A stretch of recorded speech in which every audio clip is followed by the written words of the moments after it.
말씀을 함께 보겠습니다. 요한계시록 6장 12절부터 17절입니다.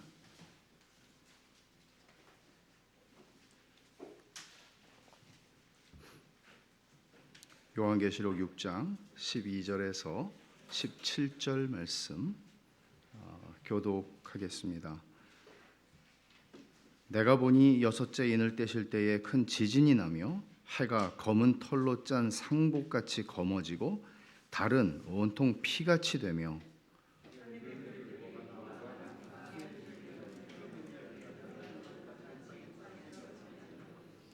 하늘은 두루마리가 말리는 것 같이 떠나가고 각 산과 섬이 제자리에서 옮겨지매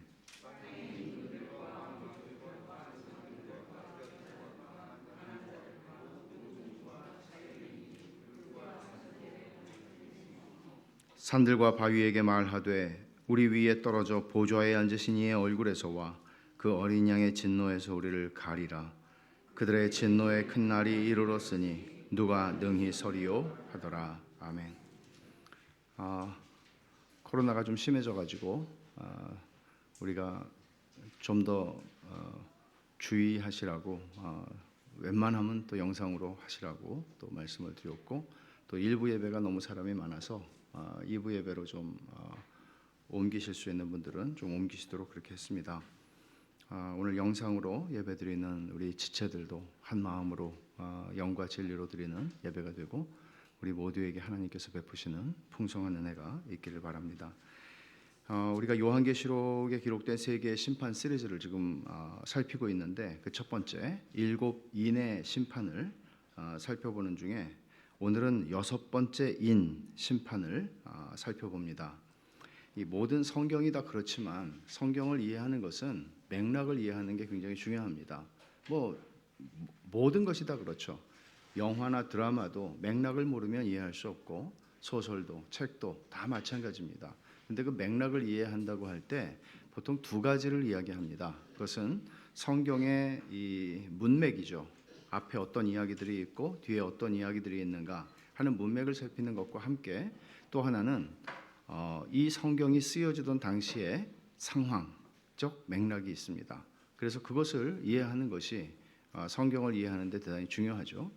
그래서 강해설교라고 하는 것은 이 두 가지 맥락을 언제나 같이 가지고 가는 것이기 때문에 사실은 강해설교를 듣는 분들은 성경을 스스로 이해하고 깨달을 수 있는 실력이 생기게 되죠. 그리고 뿐만 아니라 설교자의 의도라는 것은 항상 있거든요. 그러니까 이번 주에는 이런 일이 있었으니까 이런 설교를 해야 되겠다 하는 것, 또는 우리 교회가 이런 형편이니까 이런 말씀을 전해야 되겠다 하는 설교자 사람이기 때문에 그런 의도들이 있지만, 그런 의도들을 최소화하고 하나님께서 이 본문을 통해서 말씀하시고자 하시는 것들을 계속해서 말씀하시게 하는 것입니다.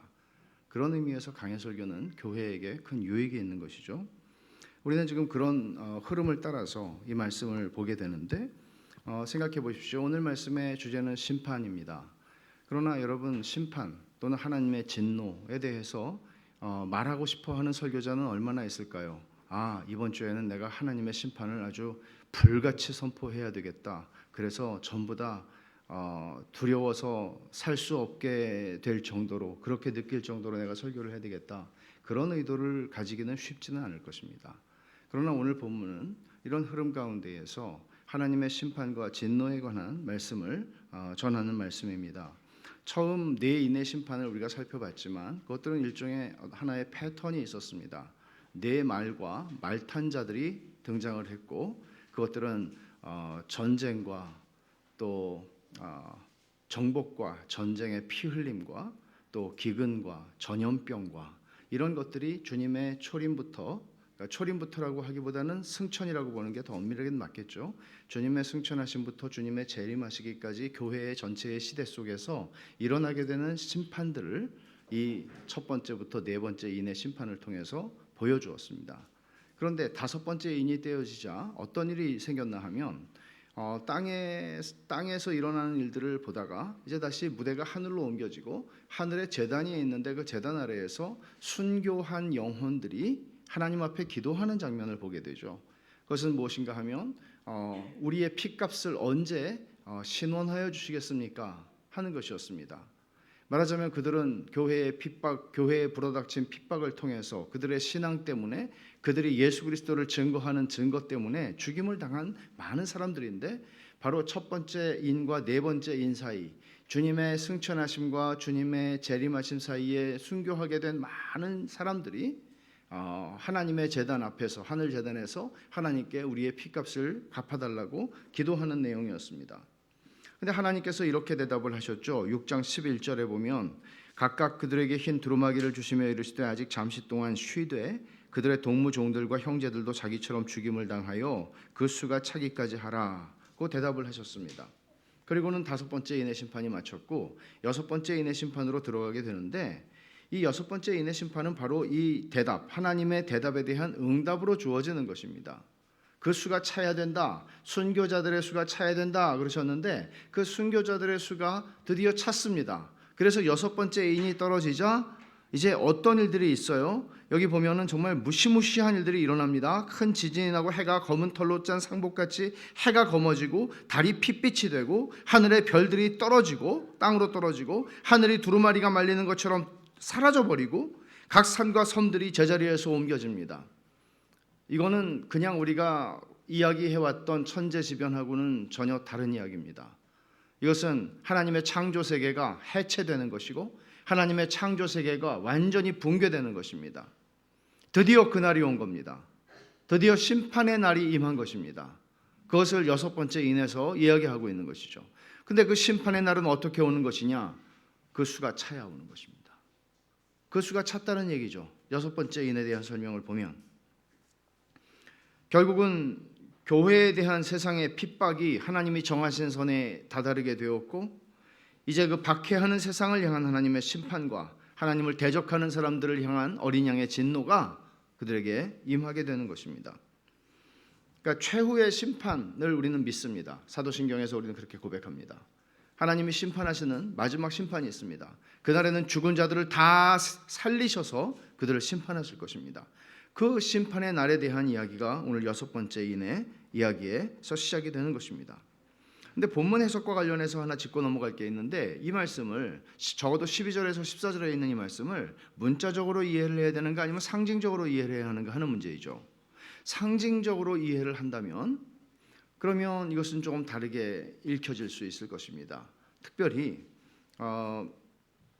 과거주의 해석이라고 하는, 말하자면 요한계시록은 미래에 일어날 일들이 아니라 이 성경이 쓰여질 때에 그 당시에 일어나는 일들을 다루고 있는 것이다 라고 보는 관점인데, 그 관점에 따르면 이것은 문자적으로 받아들이기보다는 상징적으로, 구약시대에도 이런 표현들이 굉장히 많이 나와요. 조금 이따가 제가 조금 소개하겠지만 이런 식의 표현들이 많이 나오는데, 선지서들에서 특별히 이런 표현들은 대개 한 민족이나 한 나라가 멸망하는 것과 관련된 하나님의 심판의 메시지와 연결해서 나와요.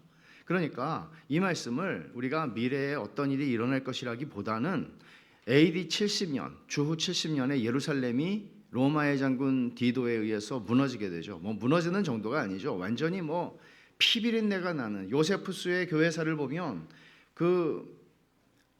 피가 도랑으로 흘러갔다 그러니까 예루살렘에. 그러니까 무지막지한 학살이 예루살렘에서 일어난 것입니다. 그러니까 그걸 가리키는 것이다, 이렇게 보는 거죠.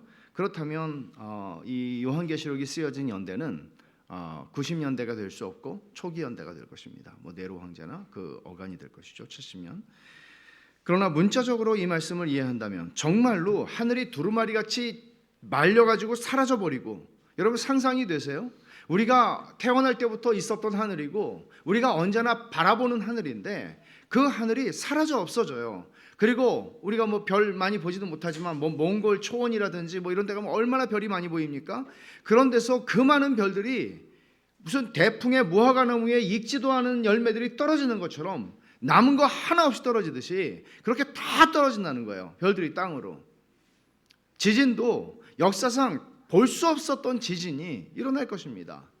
산들도 섬들도 제자리에 그대로 있는 것은 존재하지 않을 것입니다.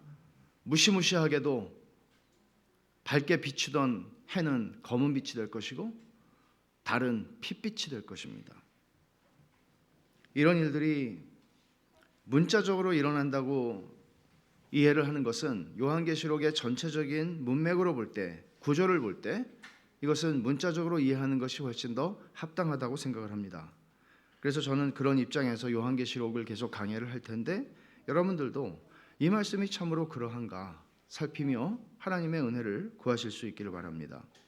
12절부터 14절에 지금 제가 설명한 우주적인 질서가 붕괴되는 것, 그 심판의 날에 하나님의 심판은 단지 이것은 사람에게만 임하는 게 아니라는 거죠. 하나님이 창조하신 그 세상을 완전히 새롭게 하시는 것입니다. 하나님이 창조한 세상이 붕괴됩니다. 하나님이 창조한 세상이 다 해체됩니다. 하나님의 창조 세계, 우주 전체가 대격변을 겪게 될 것입니다. 구약 성경을 좀 익숙하게 읽던 사람들에게 오늘 12절부터 14절에 나오는 표현은 아주 생소한 표현만은 아닐 것입니다. 조금 아까 설명한 대로 여기에 일어나는 현상들, 큰 지진, 해가 검은 빛으로 변하고 달이 피같이 변하고 별들이 떨어지고 하늘이 두루마리같이 말려 사라지고 산과 섬들이 제자리에서 옮겨지는 것, 이 우주적인 혼돈이죠. 이런 일들이 일어나는데 여기에 이 표현들은 사실은 어느 것 하나 독창적으로 요한이 만들어낸 표현이라기보다는 구약 성경에서 많이 쓰여지던 표현들입니다. 아까 설명한 대로 제가 몇 군데만 좀 읽어드리죠. 이사야 34장 4절은 가장 전형적으로 이 구절과 연결되어 있는 본문인데 하늘의 만상이 사라지고 하늘들이 두루마리같이 말리되 그 만상의 쇠잔함이 포도 선지자 이사야 선지자는 이렇게 예언했습니다. 요엘 선지자는 하나님의 심판의 날이 오게 될 텐데 그날에는 여호와의 크고 두려운 날이 이르기 전에 해가 어두워지고 달이 핏빛같이 변할 것이다 말씀했습니다. 나훔 선지자는 니느웨의 멸망을 예언하면서 그로 말미암아 산들이 진동하고 작은 산들이 녹고 그 앞에서는 땅 곧 세계와 그 가운데 있는 모든 것들이 솟아오르는도다. 큰 지진이 일어나는 것이죠. 에스겔 선지자는 애굽의 심판을 이렇게 예언합니다. 내가 너를 불끄듯 할 때에 하늘을 가리어 별을 어둡게 하며 해를 구름으로 가리며 달이 빛을 내지 못하게 할 것이며 또 바벨론 멸망을 이사야 선지자가 이렇게 예언합니다. 하늘의 별들과 별무리가 그 빛을 내지 아니하며 해가 돋아도 어두우며 달이 그 빛을 비추지 아니할 것이로다. 그러니까 하나님의 심판에 대한 이런 말씀들은 오늘 우리가 보는 요한계시록의 본문하고 많이 유사한 부분들이 있는데 사실은 주님께서도 이런 말씀을 하셨어요. 주님께서는 마태복음 24장에서 그날 환난 후에 즉시 해가 어두워져서 해가 어두워지며 달이 빛을 내지 아니하며 별들이 하늘에서 떨어지며 하늘의 권능들이 흔들리리라. 그러니까 오늘 읽은 이 말씀은 전혀 듣지도 보지도 못한 말씀, 생소한 말씀이 아니라는 겁니다. 구약의 많은 선지자들이 예언했었고 또 예수님께서도 말씀하신 것입니다. 심지어 사도 베드로도 말했습니다. 그러나 주의 날이 도둑같이 오리니 그날에는 하늘이 큰 소리로 떠나가고 물질이 뜨거운 불에 풀어지고 땅과 그 중에 있는 모든 일이 드러나리로다. 모르겠어요. 선지자들이 예언했을 때 또 베드로 사도가 예언했을 때 이런 것들이 어떤 그림인지 그들이 과연 어떻게 그 상상 속에서 이런 것들을 그려낼 수 있었을지는 모르겠어요. 그러나 그들은 하나님께서 주신 말씀 그대로 이 말씀을 전했습니다. 보통 지진이라고 하는 것이 성경에서 나올 때는 하나님의 강림하심과 관계가 있어요. 시내산에 하나님이 강림하실 때도 지진이 일어나거든요. 다른 본문들에서도 이런 표현들이 많이 나옵니다. 또 해가 검어져서 상복같이 된다. 이거는 그 애통함이 얼마나 클 것인지를 보여주는 분위기죠. 상복이라고 그랬어요. 검은 빛이라고 그냥 말하지 않고 상복같이 검어진다. 그래서 그들이 얼마나 큰 애통함 가운데 있게 될 것인가를 보여줍니다. 달이 핏빛같이 된다. 심판이 혹독하다는 것을 상징하겠죠. 하늘의 별들이 떨어진다는 것은 로버트 마운스라고 하는 주석가에 의하면 고대 세계에서 별들이 떨어진다 하는 것은 종말의 사인 외에는 다른 의미는 없다. 종말의 사인인 것이죠. 구약 성경에서 이 별들이든지 해든지 달이든지 이런 것들은 대개 우상으로 그러니까 숭배를 받았던 대상들이었습니다. 전체는 그래서 신명기 4장에서도 하나님께서 이스라엘 백성이 가나안에 들어가기 전에 이렇게 말씀하세요. 경고하세요. 내가 하늘을 향해 눈을 들어 해, 달, 별들, 하늘 위의 모든 천체 곧 너희 하나님 여호와께서 천하 만민을 위해 배정하신 것을 보고, 하나님이 만들고 달아놓으신 것들을 보고 미혹하여 그것에 경배하고 섬기지 마라. 근데 사실 얼마나 이 인류의 역사를 보면 1월 성신을 숭배하는 것들이 많이 있었습니까? 그리고 하늘이 말려서 사라진다? 한번 이 말씀들을 읽으면서 한번 생각해 보세요. 별들이 떨어지는 게 얼마나 장관이겠습니까, 여러분? 얼마나 두렵겠습니까? 하늘이 없어집니다. 산과 섬들이 옮겨집니다. 사실 옮겨진다고 하는 표현이 여기에는 있지만 요한계시록 16장 20절에는 섬도 없어지고 산악도 간데 없더라 그래요. 없어져 버린다는 거예요. 보세요. 과학자들이 연구하는 것이 무엇입니까? 자연입니다. 우주입니다. 하나님의 창조 세계입니다. 사람을 포함하여. 근데 그 과학자들이 연구하던 자연세계, 우주의 모든 것이 한순간에 붕괴되고 다 사라질 것입니다. 지금 온 세상이 보이지도 않는 바이러스 하나로 인해서 고통을 겪고 있습니다. 근데 여러분 생각해 보십시오. 인간의 지식이라고 하는 것이, 인간의 과학 지식이라고 하는 것이, 의학 지식이라고 하는 것이, 인간이 가지고 있는 그 권력, 권세, 힘이라고 하는 것이 도대체 속수무책 아닙니까?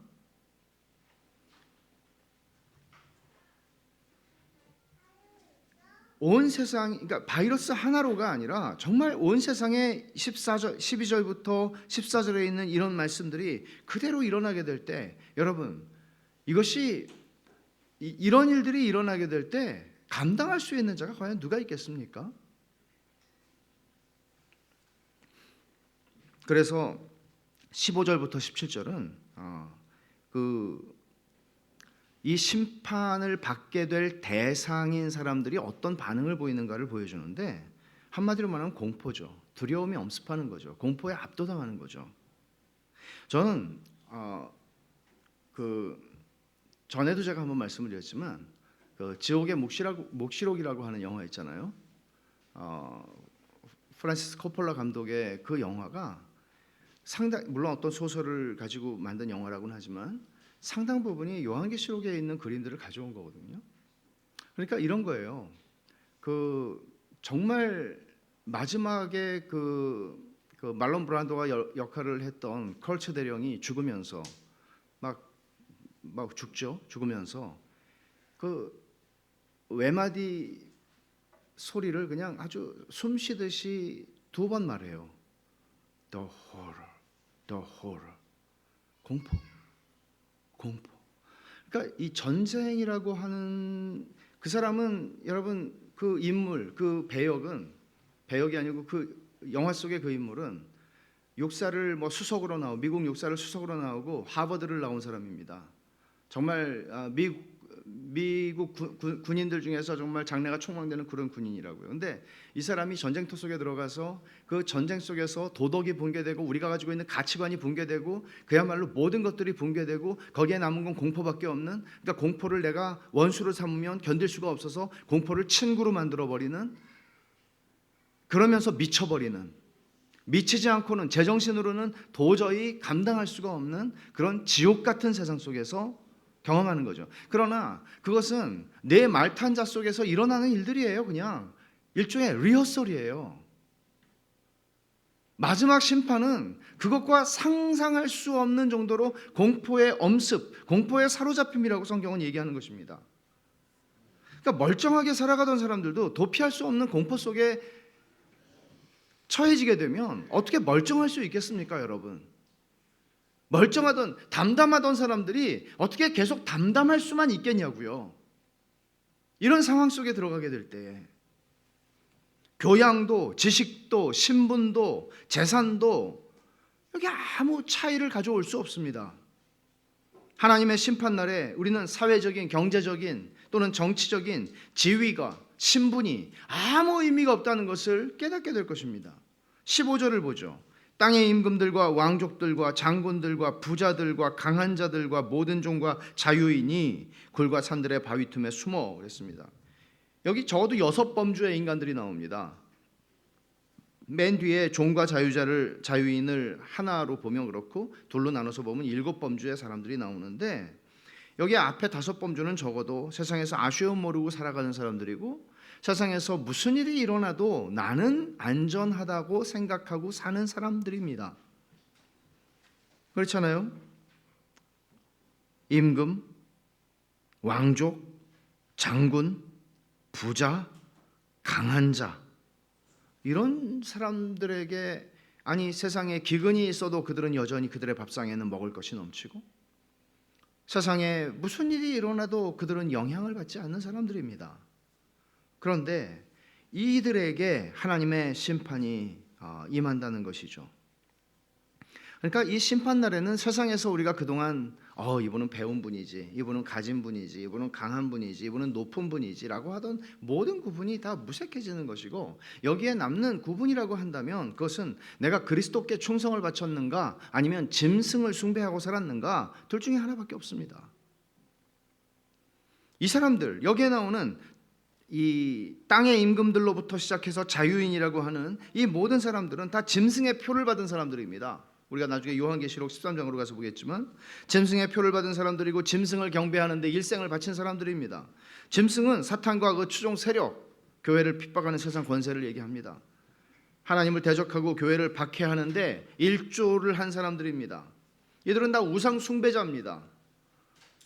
15절이 이렇게 시작하잖아요. 땅의 임금들과. 왜 이렇게 얘기하죠? 여기 땅의 임금들이라고 얘기하는 거는 앞에 11절을 보시면, 10절에 보시면 순교한 영혼들이 하늘 제단에서 기도하는 내용을 다시 한번 보면, 큰 소리로 불러 이르되 거룩하고 참되신 대주제여 땅에 거하는 자들을 심판하여 달라고 얘기하죠. 여기 땅에 거하는 자들이라는 것은 그냥 땅에 사는 모든 사람을 얘기하는 게 아니라고 그랬죠. 우상 숭배자들이에요. 말하자면 그리스도인의 신분은 뭔가 하면 순례자예요. 그리스도인의 신분은 나는 여행자예요. 그리스도인은 이 땅에 살아가지만 여기가 내 집이고 내 고향이고 내가 영원히 살 곳이라고 생각하지 않는 사람이에요. 나는 지나가는 여행자라고 생각하고 나의 목적지는 저기 천성에 있다고 생각하고 사는 사람이 그리스도인이에요. 그러나 여기 땅에 거하는 자들은, 그들의 특징은 이 땅이 그들의 고향이고 이 땅이 그들의 전부이고 이 땅에 있는 모든 것들을 가지고 누리고 살기 위해서 사는 사람들을 얘기하는 거예요. 그들이 우상 숭배자예요. 그리스도인은 땅 위에서 순례자예요. 그러나 여기 땅에 거하는 자들이라고 얘기하는 것은 세상의 물질적 불의, 거짓 종교, 도덕적 오염, 이런 것들과 함께 세상의 본향을 삼고 살아가는 사람들이에요. 결국 하나님의 심판이 임하게 될 때 운명을 결정짓는 것은 예수 그리스도에 대한 충성의 관계입니다. 내가 예수 그리스도께 충성하고 살았는가? 이것은 여러분이 교회를 다녔느냐를 얘기하는 것 아닙니다. 여러분이 벳샬롬 교회의 정교인이냐 아니냐를 얘기하는 것 아닙니다. 믿음으로 내가 그리스도 예수와 연합했고 그리스도께 충성을 바치는 삶을 내가 살아가고 있었는가를 얘기하는 것입니다. 이것이 결정합니다. 이 점에서 여러분의 삶은 안전합니까? 안전하세요?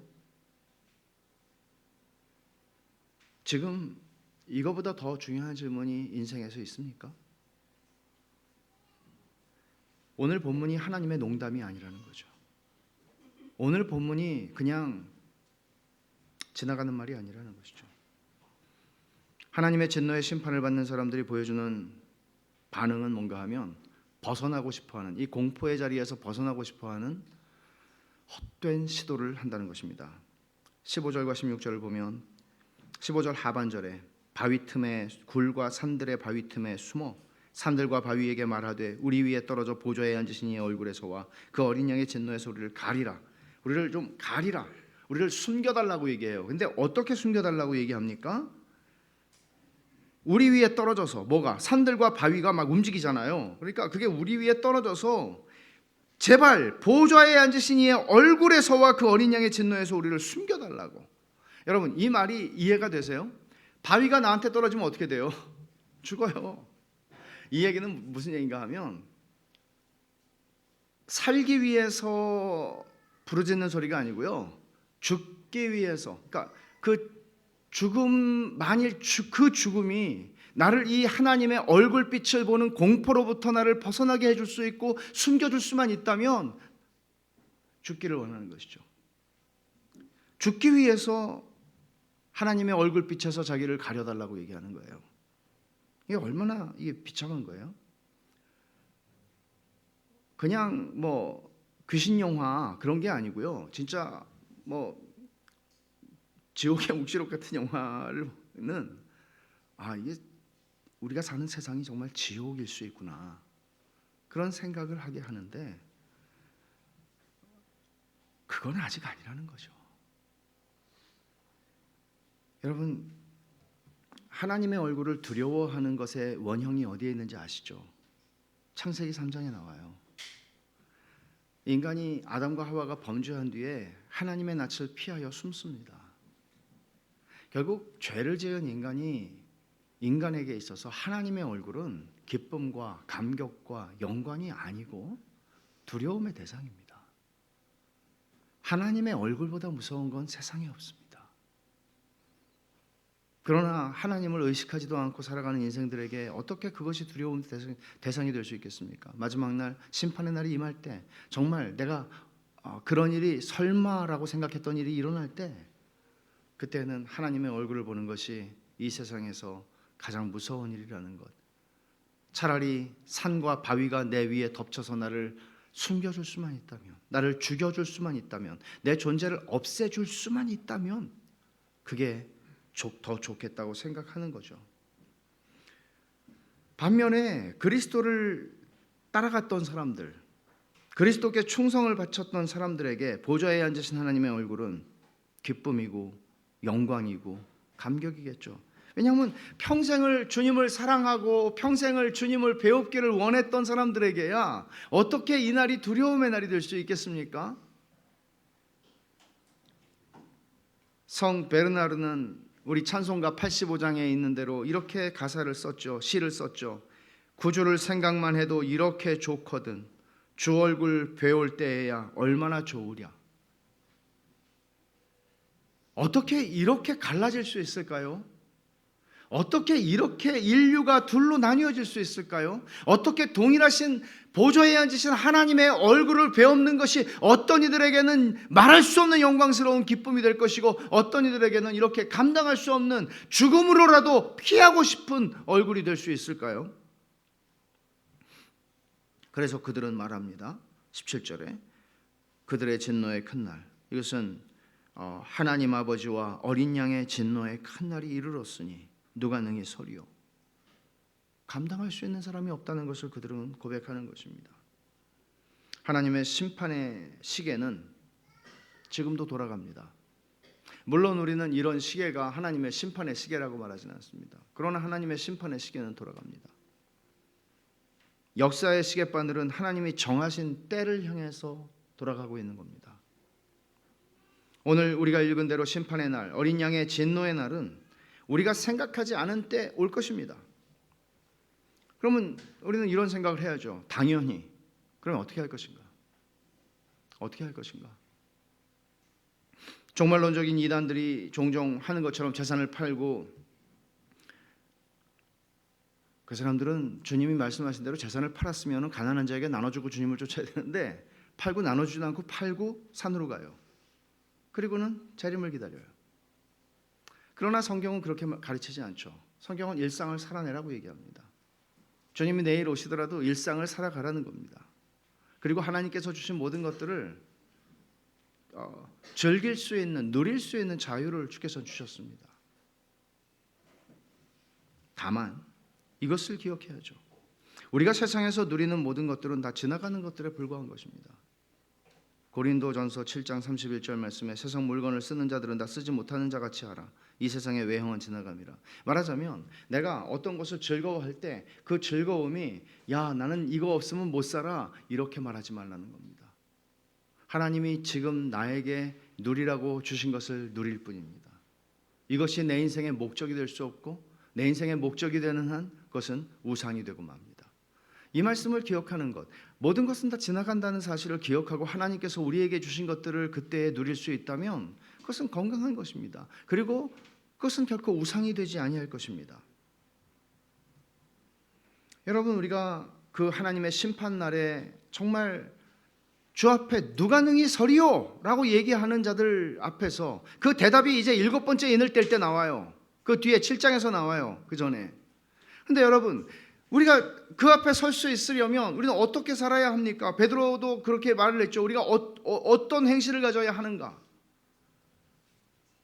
우리는 영원히 사라지지 않을 것을 위해서 살아가는가? 우리 자신에게 물을 필요가 있습니다. 여러분의 삶은 그리스도께 충성을 하는 삶입니까? 여러분, 그리스도께 충성하십니까? 교회 다니는 거 말고요.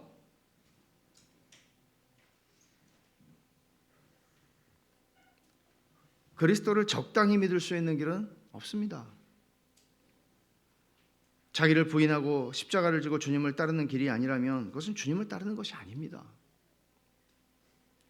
심판의 날, 어린 양의 진노의 날에 하나님의 심판과 진노 아래 놓이게 되는 사람들은 땅에 거하는 자들이라고 그랬죠. 땅의 임금들, 그런 사람들이에요. 우상 숭배자들이죠. 그레고리 베일이라고 하는 사람이 이렇게 얘기합니다. 우상 숭배자들은 정치적 우상이든 경제적 우상이든 사회적 우상이든 피조물에게 있는 어떤 것에 전적으로 헌신한다. 전적으로 헌신해요. 여러분, 돈에 전적으로 헌신한 삶을 살지 않아요? 여러분, 무엇인가에 여러분 어떤 학위를 얻기 위해서 전적으로 헌신한 삶. 우리는 이 세상이 그렇게 녹록지 않다는 거 압니다. 이 세상이 대충 건성건성 해가지고는 살아남을 수 없다는 거 압니다. 그러기 때문에 우리는 배우죠. 이 세상에서 내가 살아남으려면 헌신해야 돼. 내가 얻고자 하는 것이 있으면 그것을 위해 헌신해야 돼. 내 시간을 바치고 내가 내 아내와 내 처자들을 내가 버릴 수는 없지만 그들과 시간을 같이 보낼 수 없고 나는 하나의 목표를 향해서 달려가야 돼. 이렇게 해야 내가 이길 수 있고 승자가 될 수 있어. 우리는 이렇게 헌신합니다. 오늘 이 말씀 앞에서 지나간다니까요. 하나님의 말씀에 여러분들이 헌신하고 살아가는 그 모든 것들, 그것이 쾌락이든지 돈이든지 성공이든지 권력이든지 그것들은 지나간다니까요.